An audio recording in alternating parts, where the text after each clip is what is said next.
নমস্কার বন্ধুরা, আশাদের খোঁজে রান্নাঘরে আপনাদের স্বাগত জানাই। আজ আমি রান্না করব কাতলা মাছের মালাইকারি। তার জন্য নিয়েছি কাতলা মাছ, ভালো করে ধুয়ে নুন হলুদ মেখে রেখেছি।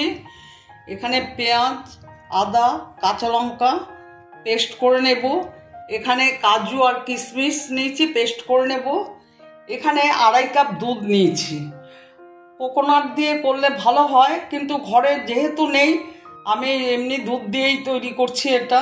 আর এখানে মশলা নিয়েছি হলুদ, জিরের গুঁড়ো, ধনের গুঁড়ো। আমি কিন্তু শুকনো লঙ্কার গুঁড়ো অ্যাড করব না। আর এখানে ফোড়নের জন্য শুকনো লঙ্কা, তেজপাতা, দারচিনি, এলাচ, লবঙ্গ, জিরে আর মেথি। এবার আমি গ্যাস অন করে দিচ্ছি। মাছটা প্রথমে ভেজে নেব। কড়াই গরম হতে হতে মশলাটা পেস্ট করে নেব। কাঁচা লঙ্কা, আদা, পেঁয়াজ। মশলাটা হয়ে গেছে। এখানে কাজু আর কিশমিশ রেখেছি, পেস্ট করে নেব। কড়াই গরম হয়ে গেছে, তেল দিয়ে দিচ্ছি, সর্ষের তেল। তেল গরম হতে হতে কাজু আর কিশমিশটা পেস্ট করে নেব। এখানে কাজু, কিশমিশ আর টক দই পেস্ট করে নিয়েছি। ছেড়ে দিচ্ছি, তেল গরম হয়ে গেছে।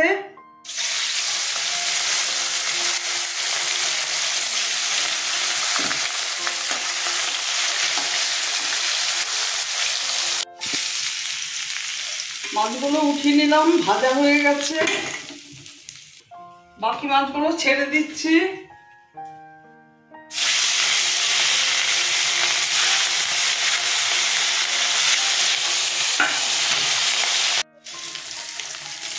সব মাছ ভাজা হয়ে গেছে, তুলে নিচ্ছি।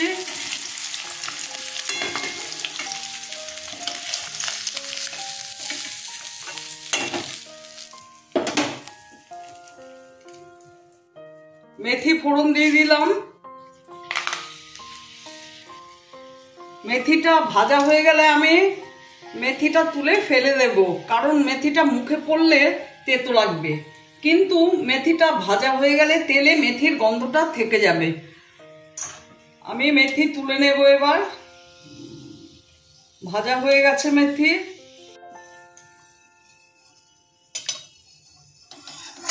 সব মেথিগুলো তুলে নিয়েছি, দেখুন। এবার তেজপাতা, শুকনো লঙ্কা, দারচিনি, এলাচ, লবঙ্গ আর জিরে ফোড়নে দিয়ে দিলাম।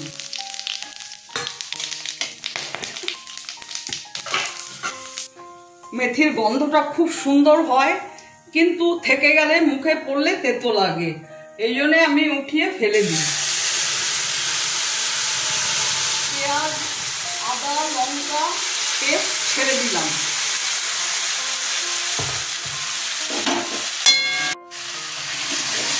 পেঁয়াজ, লঙ্কা, আদা কষানো হয়ে গেছে। এবার জিরের গুঁড়ো, ধনের গুঁড়ো দিয়ে দিলাম। অল্প একটু হলুদ আমি এতে অ্যাড করলাম। এতে আপনারা রসুনও দিতে পারেন, কিন্তু আমি না রসুন মাছে দিই না, আমার পছন্দ হয় না।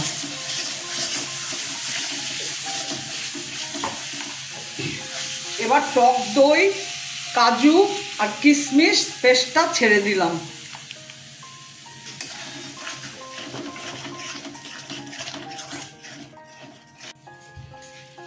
স্বাদ মতো নুন দিয়ে দিলাম, সামান্য চিনি দিলাম।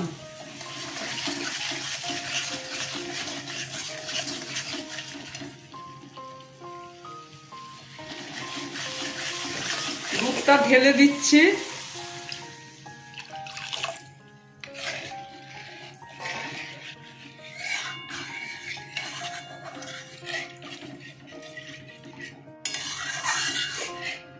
ঠিক আছে, আমি গরম মশলা দিয়ে দিলাম।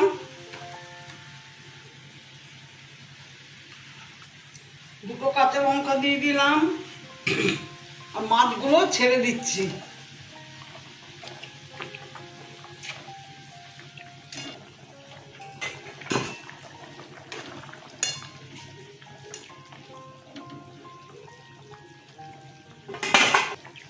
এবার একটু ঢেকে দিচ্ছি, মিনিট 2 পরে ঢাকাটা খুলবো।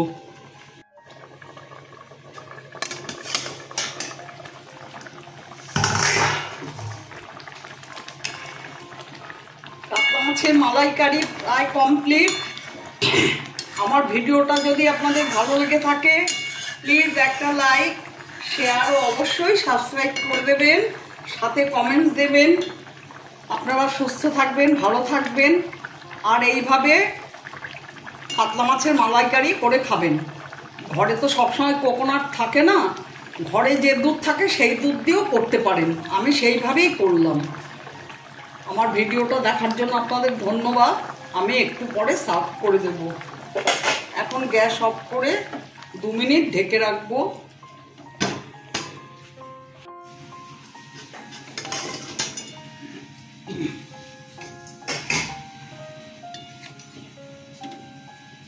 দেখুন, কাতলা মাছের মালাইকারি ঘরোয়াভাবেও করে খাওয়া যায়, খুবই ভালো লাগে। আপনারাও ওইভাবে করবেন, যে একেবারে সবসময় নারকেল দিতে হবে, নারকেলের দুধ দিতে হবে তার কিন্তু কোনো কথা নেই। এমনি দুধ দিয়েও খেতে খুব টেস্ট হয়। আমি এখন সার্ভ করে দিচ্ছি।